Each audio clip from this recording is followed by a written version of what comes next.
Então vamos à pergunta que não quer calar. De quem é a culpa? E sim, não há motivos para poder comemorar, mas tem muitas coisas para você entender.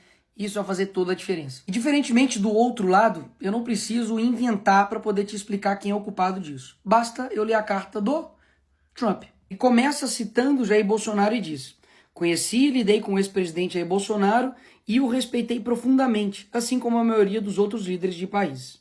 A forma como o Brasil tem tratado o ex-presidente Bolsonaro, um líder atualmente respeitado em todo o mundo, durante seu mandato, inclusive pelos seus Estados Unidos, é uma vergonha internacional. Esse julgamento não deveria estar acontecendo.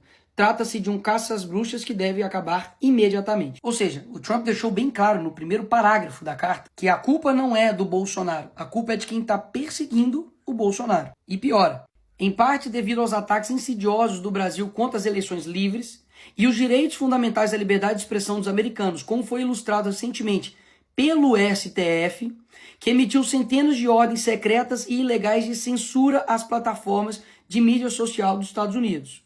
Lembra disso aí. E para poder refrescar aí a sua memória, o assessor do Trump ele foi detido pelo Moraes aqui em Brasília em 2021. O Alexandre de Moraes também derrubou o X, o Twitter, aqui do Brasil. E também derrubou a Rumble, que é uma rede social que tem ligações muito próximas com a Truth Social, que também é uma plataforma criada pelo Donald Trump. Dito isso, não sou eu, Bolsonaro, a direita que está falando. É a carta do Trump.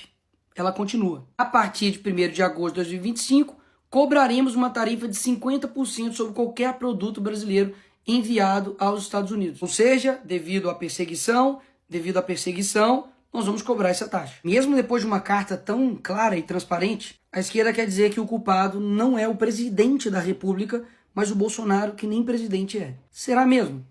Vamos ver. Lula, antes mesmo das eleições, já falava que o Trump era nazismo com outra cara e chamou ele de desumano. O Lula deixou navios de guerra do Irã atracar aqui no Brasil, mesmo os Estados Unidos fazendo pressão contrária. O Alckmin, que é vice do Lula, participou de um evento no Irã ao lado do líder do Hamas e outros 3 líderes terroristas. Voltou até a exigir visto para os cidadãos dos Estados Unidos para entrar aqui no Brasil. Foi destaque no mundo inteiro quando comparou as ações de Israel a Hitler. Ou seja, atacando o principal aliado dos Estados Unidos na guerra entre Israel e Irã. E aí o que o Lula esperava? De que essa conta nunca ia chegar? Ela chegou e muito cara. Mas ela tem um motivo, como vocês viram. Não foi do nada. Mas existe uma forma de resolver isso. No fim da carta do Trump ele fala: essas tarifas podem ser modificadas para cima ou para baixo, dependendo da nossa relação com o seu país. A solução está na mão do governo. Basta ter um mínimo de relação diplomática com uma nação importante, que é o caso dos Estados Unidos, parar de perseguir seus opositores aqui no Brasil, dar uma maquetada no STF para ele ficar no canto dele, que as coisas vão ser resolvidas. Caso contrário, Lula, você vai ferrar todo mundo. Ou vocês acham que isso daqui é fazer diplomacia? Eu não tenho medo de você, inclusive. Boa! Fuck you, Elon Musk. Vou usar o termo vira-latas depois de jornalistas perguntar sobre Lula e Trump. Trump disse que vai anunciar a tarifa contra o Brasil. Ah, e é bom lembrar que até esse momento aqui, a tarifa estava em 10%. Calma aí que nós não chegamos nem na melhor parte do vídeo. Vai por mim. A resposta do Lula para tudo isso foi essa. Se ele vai cobrar 50 de nós vamos cobrar 50 dele. E o que isso vai resultar? Se por algum motivo o senhor decidir aumentar suas tarifas, então qualquer que seja o número que escolher aumentá-las, será acrescentado aos 50% que cobraremos. Se o Lula vai cobrar 50, eles também vão colocar mais 50 nessa conta. Enquanto isso, uma nação que decidiu ter diplomacia com os Estados Unidos, que é a Argentina, aprovou um acordo que garante tarifa zero para 80% das exportações argentinas. Como deve ser bom ter um presidente, né? Sabe por que eles estão dizendo que o Brasil não pode recuar a esse tipo de medida de fora? Porque nós defendemos a soberania nacional. E é aqui que o vídeo fica interessante. A esquerda, que está dizendo aí que defende a soberania nacional, tem uma organização que chama Folha de São Paulo, desde 1990, que interfere ativamente nas eleições e no processo democrático de todos os países da América Latina. E quem está dizendo isso não sou eu, é o Lula. Parte da chegada da esquerda ao poder na América Latina pela existência dessa cosita chamada Fórum de São Paulo. E aqui, com o José Dirceu, amigo do Lula e mentor do PT, deixou as coisas ainda mais claras. Nós já lutávamos por isso e já trabalhávamos por isso, inclusive porque nós criamos o Fórum de São Paulo, que lutava para isso, Depois criamos ainda um grupo de Marbella, que é o nome da cidade, do hotel onde nós fomos no Chile, que se reuniu. Todos depois foram eleitos presidente da República. Todos foram. Todos. Então quer dizer que os Estados Unidos não pode aplicar uma sanção em defesa da liberdade, mas eles podem interferir em todos os outros países da América Latina para poder implementar, literalmente, ditaduras. E pausa. Quem é pior? Um país que taxa o outro país para poder defender a liberdade de outro país? Ou um país que taxa o seu próprio povo para poder bancar um governo? E aí? Quem é pior? Lula pede ajuda à China para regular redes no Brasil.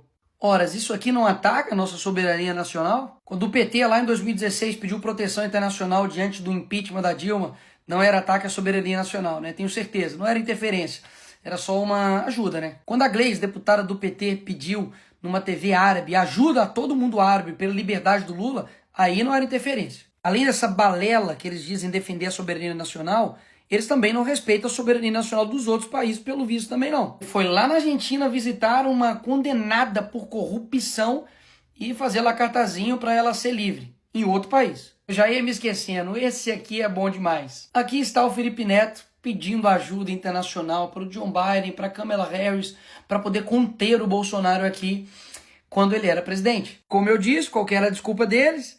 De que nós não precisamos de intervenção, mas precisamos de ajuda. Quando somos nós, é intervenção. Quando é a esquerda pedindo, não é intervenção, é ajuda. A Dilma também, quando foi nos Estados Unidos e na Europa buscar apoio contra a prisão do Lula, com certeza também não foi pedir nenhuma intervenção no Brasil, né? Até mesmo porque o Lula estava na Noruega. Por fim, o que esses dois aqui estavam achando? De que eles iam implantar aqui uma ditadura, calar seus opositores, perseguir, deixar inelegível por nada. Porque eu não sei se você sabe, Bolsonaro não está inelegível porque ele tentou dar um golpe. Foi porque ele fez uma reunião com embaixadores. Convenhamos, né? Derrubar a rede social, se aliar a ditaduras, e tudo isso não teria um preço. E ninguém do mundo livre lá fora olharia e falaria, opa, peraí, vamos conversar. Mas como nunca teve esse relacionamento, afinal de contas, o Lula diz que ainda não teve interesse em conversar com Trump, um dos únicos líderes mundiais a não se encontrar com ele. Por essas razões, a sanção econômica veio. E repito, ruim para o Brasil. Mas como você viu, existe um porquê. Ignorar a boa diplomacia, promover perseguição, censura e ainda fazer provocações baratas vai custar muito caro para o Brasil. Enfim, eu avisei. Se a gente não parasse o Lula ia parar o Brasil.